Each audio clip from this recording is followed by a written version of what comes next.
The simple fact is, and has always been, that unless we crush the virus, we're not going to be able to open our economy or our schools or our society safely. Since March 4th, we had our first coronavirus bill.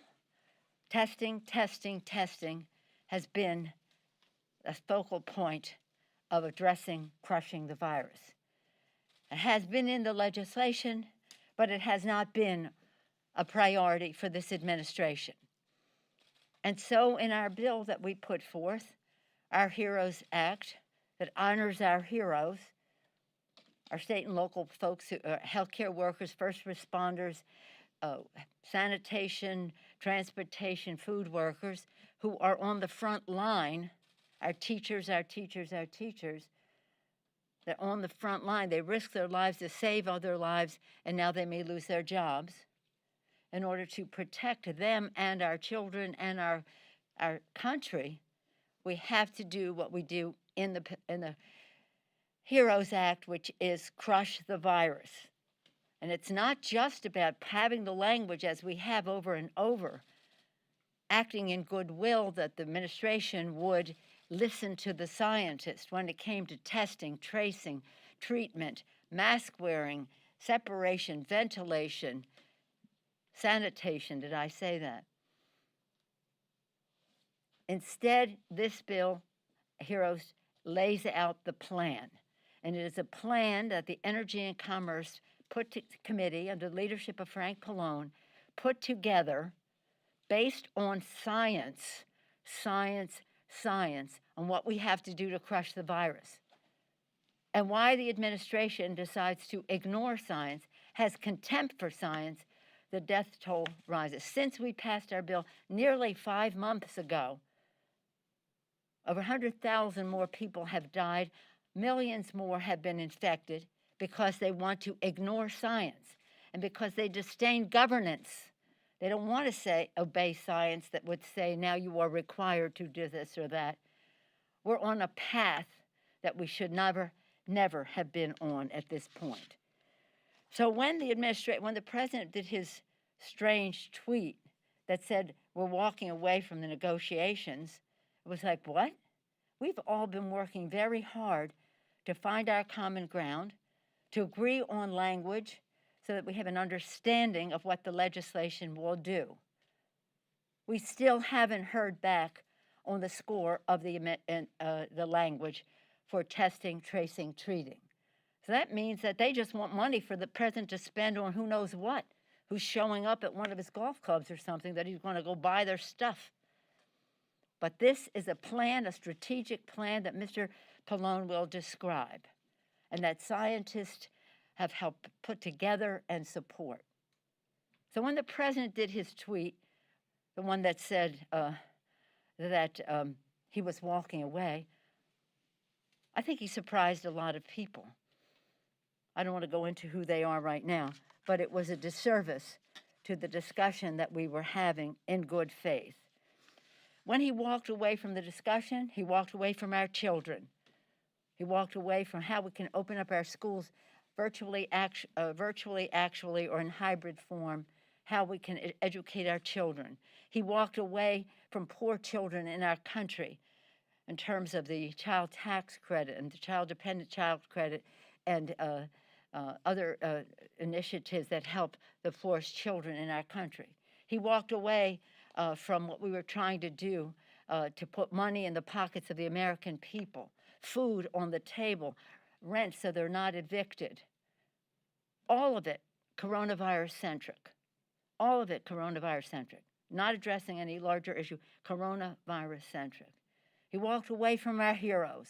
He said to those healthcare workers, police and fire, as I said before, teachers, transportation, sanitation, food workers, and the rest, we just don't care. You just don't matter. This is really appalling. The list goes on. And of course, he walked away from safety in the workplace. He walked about the lives, the livelihood, and the life of our democracy in so many ways. So here we are now planting staking out the territory so that the people will know there is a plan. And the plan isn't for the president to say that he's a perfect physical specimen. Did he say specimen? Maybe I could agree with that. And young. He said he was young. His disassociation from reality would be funny if it weren't so deadly. And his people, these enablers around who are enabling death, the death toll to rise. We have to shed a bright light on what has been possible for months that they chose to ignore because of their contempt for Congress and their disdain for governance. And so that's why, if there's one thing that has to be in this bill that he has never made as a priority, it's crushing the virus instead of the denial, delay, distortion, lack of reality that the president has all along brought to this. Let's not it be anecdotal, let it be scientific. In that regard, I'm very proud to be with Frank Pallone this morning. He has worked on this issue. He knows these health issues backward, forward, over the years. So he can place this in the context of public health, of science, about reaching as many people as possible. And let me just close by saying this. When the president did his tweet, he said, I want the Senate to spend fully focus on the nomination. So I'm not going to have them be doing anything on stopping the spread of the virus is essentially what that is. Full focus on the nomination. Why? So that somebody can be in there on time for the oral arguments on November 10th to overturn the Affordable Care Act. To overturn the Affordable Care Act. This in the time of a pandemic, the president going to court and overturning the Affordable Care Act, overturning the pre-existing condition benefit that 150 million families in America depend upon, overturning the fact that tens of millions more people have access to health care, overturning the preventive and essential benefits package, overturning so many aspects of the Affordable Care Act, including if you have a senior in your family who is on long-term care, much of it paid for by Medicaid. And then to misrepresent the truth. He has a plan for that benefit. Well, we haven't seen it in 4 years. We haven't seen it in 4 years. No family in America can afford unlimited expenses that would come with not having the pre-existing condition benefit and the other provision in the bill that removes the insurance company caps of what they would spend on a person. So lives are at stake. Health is in the balance. This is deadly serious. So let's take a serious, not a skinny, not an emaciated, but a serious, appropriate approach to crushing the virus, and then talk about some of the other good things that would flow from that. With that, again, I'm proud to present the chairman of the Energy and Commerce Committee, a person who's spent decades on these issues, and we're blessed that he would have his leadership at this time to address this issue. Mr. Pallone. Thank you, Madam Speaker. And let me just thank you for your persistence in continuing to focus on crushing the virus, as you say repeatedly to me and to the caucus and to the American people. And you know, and what you just said, you constantly say, which is that this has to be the focus because this is the key to everything. You're not going to be able to open the economy. You're not going to be able to recover the economy unless you crush the virus. And also your emphasis that this is our responsibility, that this is the government's responsibility, this is Washington's responsibility to do something about this. And the Speaker never hesitates. I mean, I haven't been part of the negotiations, but whenever she talks to us, I know that when the president raises one issue, she says, well, what about the virus? What about the testing? What are you going to do about that? And so I just want to thank you for really prioritizing and constantly bringing it up. it's hard for me to believe that it's now October and it's 10 months into this pandemic, and the Trump administration still doesn't have a national testing, tracing, surveillance, and containment plan in place. We've been asking for this from the very beginning. Worse yet, they can't even effectively test or trace or contain the COVID within the confines of the White House. I mean, I heard this morning that he's back in the Oval Office, potentially spreading this to the people that work for him in the White House, as they may be spreading it to Washington and others. In fact, one of the concerns that I have is in my home state of New Jersey. You probably know that New Jersey's done a very good job in the last few months of actually containing the virus. But the president came and had a fundraiser at Bedminster at his golf course. You mentioned his golf course. And now the governor's trying to contact trace the people that were there to see if they're spreading it and actually raising the numbers in New Jersey. I mean, it is just insane what he does. He refuses to acknowledge that we're not going to be able to crush this virus unless we have some kind of a national plan to deal with this. And the state is paying for that. Well, that's the other thing. The state, we did have money in the CARES Act, again, thanks to the Speaker and all of us in the Congress that voted for it. But that money's running out. We only had about half of what we need, and most of that has already been spent. So the Speaker is right. Look, now I'm going to talk a little bit about what's in the HEROES Act and the updated HEROES Act that we passed last week to address this. But I just have to emphasize again that the president, in cutting off the negotiations and refusing to talk about this, is making the possibility of this national plan less and less likely every day. He just doesn't want to do it. Now, in terms of the testing and the contact tracing, I think you know that we have $75 billion in funding to support the testing, the contact tracing, and the surveillance. But just as important as the money is the fact that we have, we state not only that we should have a national plan, but we talk about clear benchmarks and timelines and a strategy to achieve the level of testing that is necessary. Right now, there's only about 900,000 tests being done per day around the country. And health experts that have testified before our committee say you need 4 million a minimum per day. So that's less than 25%, if you will, of what's absolutely necessary. So when anybody tells you we're doing enough testing, or the president says anybody can be tested, it is simply not true. We are not doing enough testing. And the bottom line is that it's also a question of the national government setting guidelines. Why do you think different states use different types of tests? And a lot of times the tests don't work. They scramble for the things they use for the testing. Different states don't know what to do about the schools and when they should open or what they need to open. This should be all done on a national level, and this is done in a lot of other countries on the national level. And it's not being done here because the president doesn't want to have a national plan.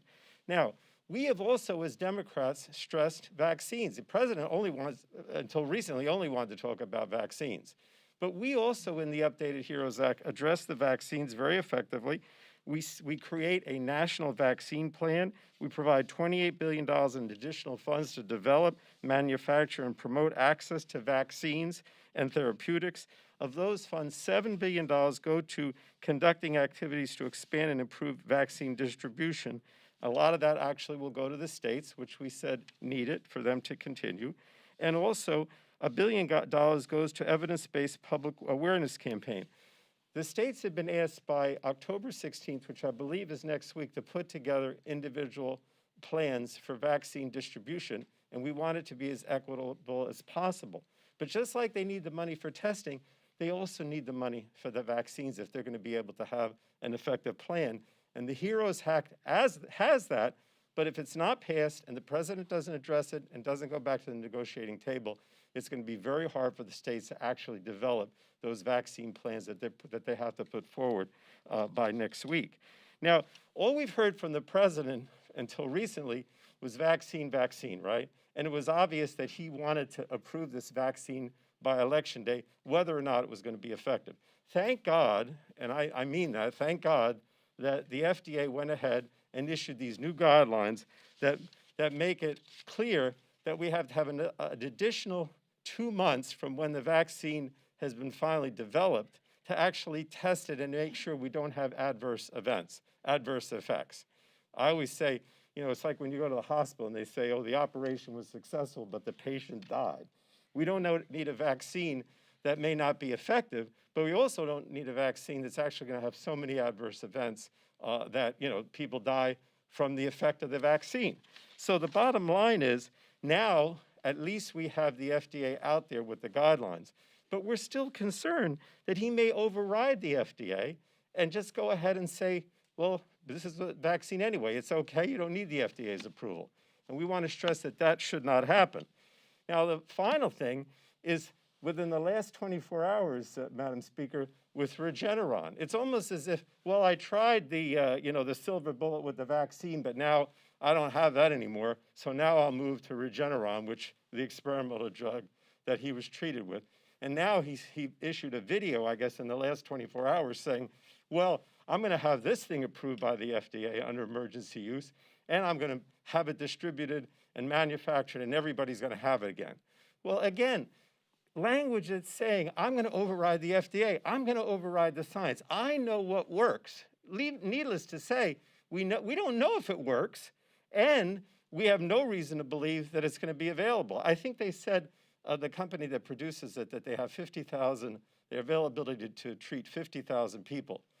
More than 50,000 people got the virus yesterday, right? And almost 1,000 died yesterday.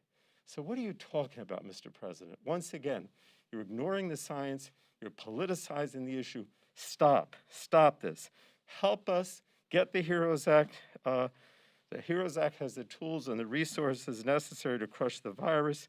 We're not going to wish this away. We have to rise to the challenge. The Speaker has risen to the challenge. The President has not. Please, Mr. President, come back to the negotiating table. Let's get these critical testing and vaccine provisions signed into law so we can crush the virus and do the responsible thing, as our Speaker said, for the American people. And thank you again, Madam Speaker. Thank you, Mr. Chairman. Thank you, Mr. Chairman, on that score of the language, because, again, we have put resources for testing again and again and again. But left to their own devices, they did not have a plan except to use it almost in a political way. And this is a plan to do it in a scientific way. I also want to make the point that is very important to our plan, is that we are recognizing that the communities of color have been disproportionately hit by this virus. And that's why we need the testing, tracing, treatment, separation, et cetera, addressed into those communities. And that's part of what this plan will do as well. And just to, before I take questions, to say, in every part of the bill, whether he's talking about let the states go bankrupt, I'm not doing any blue states or any of that, many of those employees are people of color. Many of them served people of color. Their rejection of doing this right is harmful to people of color, and how they want to spend their money on the schools is harmful to children of color. And so this is, people say to me, you're not going to be able to correct every ill in society in this bill. I said, that's true. This is coronavirus-centric. But I'm not going to make matters worse and solidify the disparity that we see as this virus continues to spread. When I talked to the administration most recently last evening, I said, you still haven't given us a response to the language after all this time. They admitted that. Questions on this subject? Yes, Brent. Your office has indicated that you've talked to the Secretary about a standalone bill to help the airlines. Can you update us on that progress? And to that end, with the entire economy hurting, why do the airlines deserve special treatment? Well, let me just stay with this subject, and I'll come back to you, Garrett. Let me just say this. This issue, and now the president, we pray for his health, his recovery, his family, 34 people in the White House infected by this, and still not an acceptance of what needs to be done. I think that the public needs to know the health condition of the president. There's one question that they refuse to answer. when was, before he got the virus and admitted to it, when was his last negative test? When was his last negative test? To make a judgment about the actions that were taken after that. Members of the press ask the question, it gets deflected. But it is a very important question for our country, because now the president is saying that he probably got this from the Gold Star families. Can you believe that he would say such a thing? He probably got this from the Gold Star families. So let us see a date, a time, when you last tested negative before you admitted to this virus. On the subject of how we crush the virus and how we go forward, are there any questions for our chairman? Yes, sir. I just wanted to ask about the negotiations quickly. Well, about this subject, and it's related. Yeah. I will come back to it because this is central to the negotiations. It's no use saying we're going to give the administration more money to do whatever they want with it unless we get to the heart of the matter and crush this. Yes, ma'am. Madam Speaker, thank you. On this topic, it's clear that the issue is as much about the president pulling away from the negotiations, but also the Republicans in the Senate who have shown some concern about spending more money. Yet at the same time, we saw some Republican senators coming out and saying they thought it was a mistake to walk away from the negotiations. Are you in any way talking to Leader McConnell, to any of these Republican senators who perhaps could weigh in on this in a way that would help bring some resolution here? Okay, so you're not talking about this subject either. Anybody want to talk about? We all seem We're to be talking confused about the respectfully. COVID talks. What are we? Are these Do you want not to the talk about the COVID bill, or talks? do you want to talk? What we want to talk about is the fact that we have not, and to your point about the Republican senators, they're accomplices to what the president is doing in terms of ignoring the science that could save lives. So that is the point of this, and it is central to the negotiations, and there's no way that we can just say, let's just write some checks and give it to the president so he can give it out any way he wants when he's not getting to the heart of the matter. Now, you had that first question that since there seems to be, I don't know what, about how you don't understand that this is, we are where we are because of that. Do you have any questions about what Mr. Pallone is proposing? If not, I'll answer Garrett's question. Yeah, I mean, Yeah, Garrett, let me just be really clear. I have been very open to having a single standalone bill for the airlines or part of a bigger bill. But there is no standalone bill without a bigger bill. There is no bill, because you asked the second question, why should we do one, not the other? Right. And so the comment that I made to the administration last night was, we're happy to review what that standalone bill would look like as part of a bigger bill, if there is a bigger bill. But there is no stand-alone bill. you would not move forward at all on a standalone airline bill. If we don't have a guarantee that we're going to be helping our state and local employees, that we're not going to be able to crush the virus, that we're not going to be able to have our children go to school safely, that we're not going to have safety in the workplace, that we're not going to address unemployment, that we're not going to have the, and some of these issues we have come to some area of agreement, but some of them we have not. But they have walked away from the whole package, and that includes 17 million children in the country food insecure, millions of their families on the verge of eviction, And the president says, well, I'll do these three things. No, that's not going to happen. It's not going to happen. And I take pride in the fact that when the workers and the unions and the companies did their press event last week, they said they advocated for a full bill. Let's see who is next on that. You were, yes. I just want to, so last night, Mnuchin said to you he's interested in getting back to talking about a larger bill, but he would need the president's buy-in. So you've been involved in I would not put those exact words in his mouth, no. So could you that- tell us what the exact words No, are? no, Okay. there were no exact words like that. It was what we were talking about, a single bill. a standalone bill and the particulars within a singular bill because they have some objection to what we put. You know, we had a UC, a unanimous consent request last week that the Republicans rejected. And so, and the Senate had their own version, which they even rejected themselves. The Senate Republicans rejected themselves. So the question is, what if there were to be a standalone bill, what does that look like? And the only point about negotiations is ain't going to be no standalone bill unless there's a long-term, a bigger bill, and it could be part of that, or it could be in addition to that. You've been involved in these negotiations now off and on since July over this package, and I'm. Well, actually, since May. Since May, okay.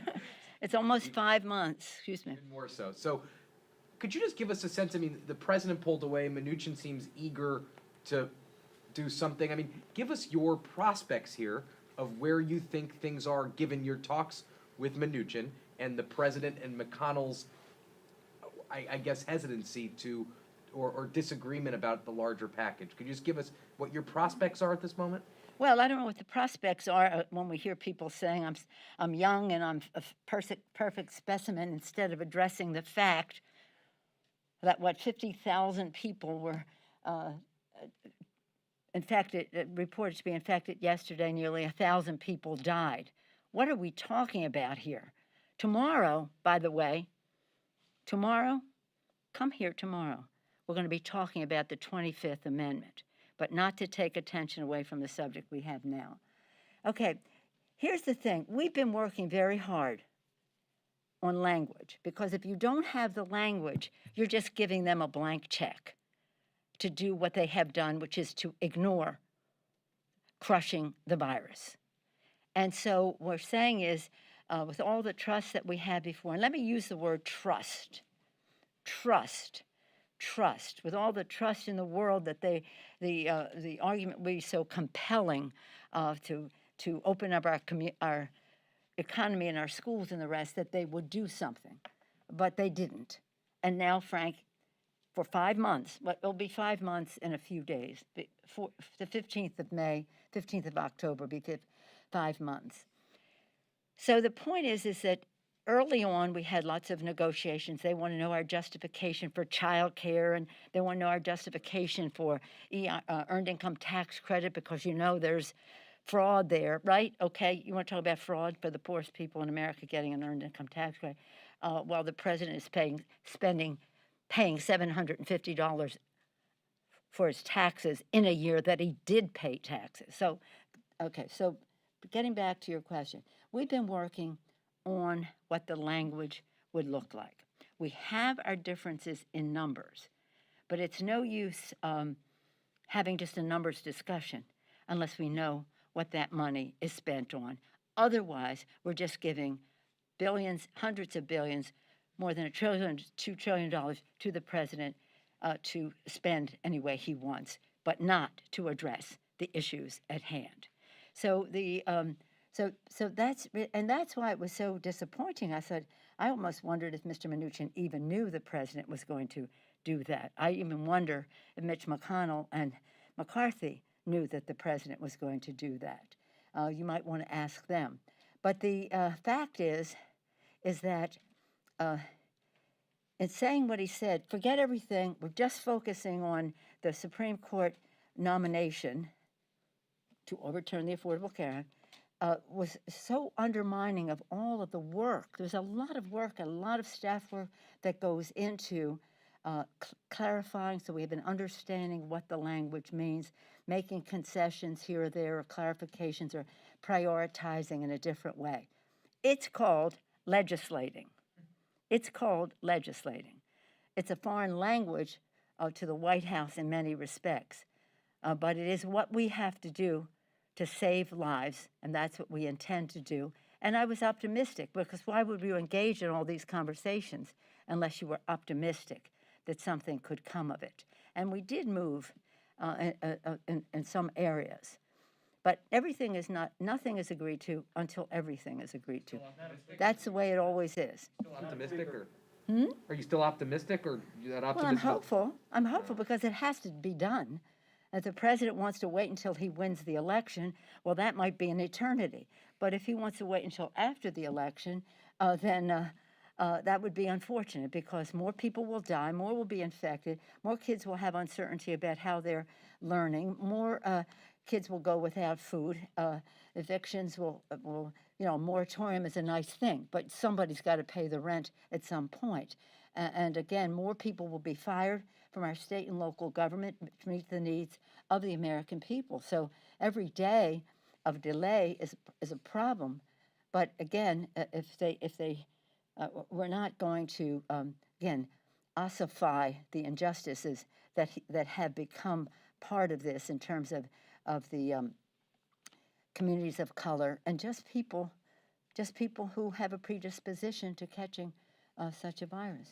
Yes, Chad. Thank you. So in your talks with Secretary Mnuchin. Excuse me a sec. Did you have anything you wanted to add to any of that, Frank? No, you got it. Thank you. In your talks with Secretary Mnuchin, do you get the sense that he is on the same page with the president? I mean, you said it seemed like there might have been the situation that he didn't know that the president was pulling out, Kamala didn't know. I don't I've heard know from if some he did. Republicans that they haven't liked what we've heard about some of the proposals he's put forth. I believe the president probably informed. I don't know. You'll have to ask him. I asked him. He said he knew. I said, you knew he was going to tweet? You knew he was going to tweet that after you had been engaged in months of negotiations with the Speaker of the House, Article 1, the first branch of government, with all the work that we have done, respectful of your point of view, trying to find reconciliation and common ground, that the Congress of the United States would be treated with disrespect by a tweet by the president to say it's off? Is that an appropriate notification? So that he could focus full time on the nomination. So this is not the way that happens. But again, we embrace there's a bad word for that. and again, it's not about him. It's about people in America who are susceptible What to I'm this. getting at here is when he comes to your office or on the phone. He's not coming to my office. Well, I know that. He came to the office last Wednesday. Don't worry about me. Don't worry about me. I get tested all the time because I'm in conversation with the president. Really? I'll see you on the phone. But when you're on the horn with the secretary, you get the sense that the president, the chief of staff, they're all on the same page and they are, in fact, representing the position of the administration, what their negotiating position is. Well, I don't know who you mean by they all. Well, I said the chief of staff, the secretary of the treasury. I don't know about the chief of president staff. of the United I don't even do that. But the secretary of the Treasury has been designated by the president to engage in these negotiations. I have to trust of that. But why would he have these conversations if he's not speaking for the president of the United States? This is not an academic discussion. If he's not speaking for the president of the United States, there's no reason to have the conversation. I trust that he is. And I trust that he wants to understand the differences so we can try to find common ground, and hopefully we will. Now, let me just say another thing. Trust. Trust is a word that is so important in everything we do. And trust is important when we come to the vaccines. We all want to pray for a vaccine to come soon. We want to have it not one day sooner than it is safe and efficacious, but not one day later. God willing, it will come soon, and that will be an answer for us. And maybe that's what makes the administration act in the irresponsible way that they do about prevention, because they are placing so much on the vaccines. Thank God for the scientists at the FDA who are scientists, who are working 24/7. Who created warp speed, by the way, that the president launched onto? Who created warp speed? And that they will, their work, their science, their genius will be rewarded by having the appropriate clinical trials so that what comes out of it is something that we can trust, not something politicized or a timetable that is hastened because of something else. Now, Frank, do you want to speak to the vaccine piece again. Well, I think that what we have in the updated HEROES Act is trying to address a lot of the things that the speaker mentioned. In other words, not only do we have more money for actual development of the vaccine, but also for the distribution, because as I mentioned, actually states by next week, I think it's October 16th is next week, are supposed to submit a plan. But again, they don't have the money to do it. And they don't, and in my opinion, a lot of the guidance they're getting isn't necessarily helpful, and you could very easily have very wide disparities from one state to the next, just like we did with the testing. For example, in New Jersey, we were going to test, or the plan we submitted was a 7 to 8% of the population, whereas the White House said that 2% was enough. Actually, 2% is totally insufficient. And so again, what we're saying that this has to be nationalized. Not only do we have to provide the funding, as the speaker said, which is in the HEROES Act and the updated version for both the testing, the contact tracing, and the vaccine, but there has to be a national plan for doing all this. That plan has clearly failed as far as the testing and the contact tracing is concerned, because they never developed a national plan. They left it up to the states. Now we're worried the same thing may happen with the vaccine. In other words, are states going to be competing for the vaccine, or they have no real guidelines nationally about how to distribute it? The speaker constantly talks about equitable distribution, right? It's not just a question of giving it out to a few select people. It's a question of making sure everyone gets it equitably, and very concerned about minority communities and underserved communities and how they're going to get it.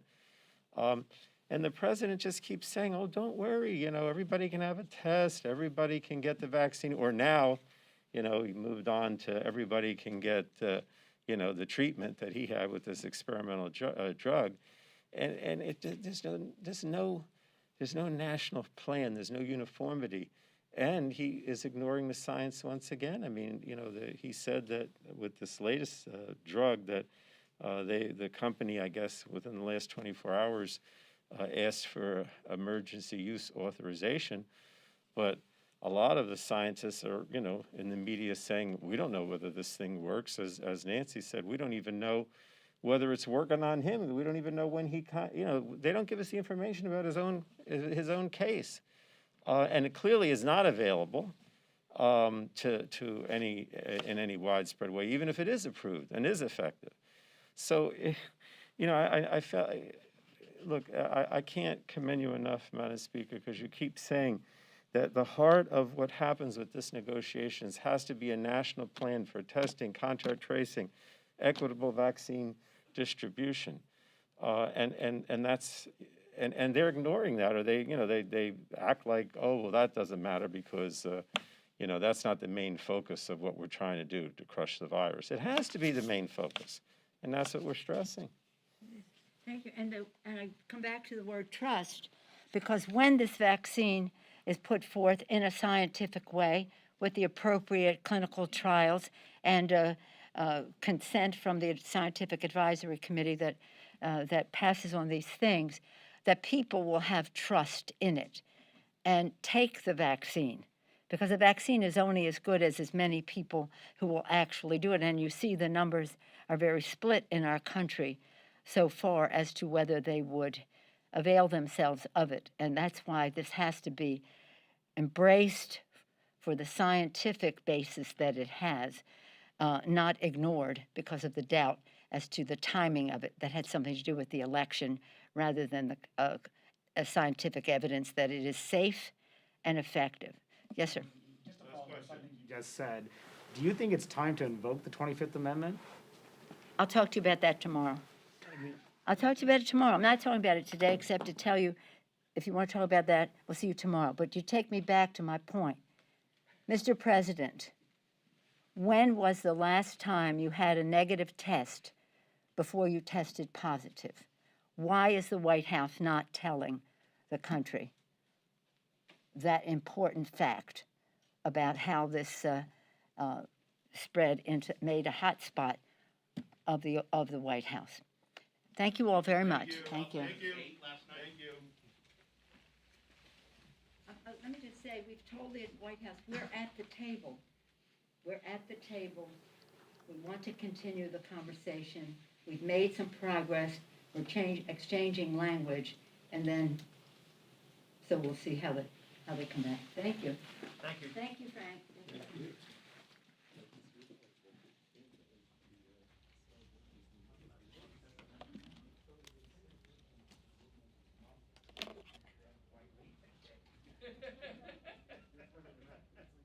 That was my follow-up.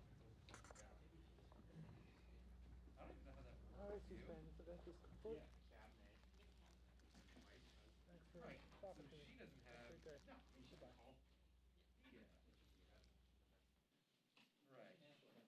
But Manu, stay tuned tomorrow on Pelosi in the Capitol.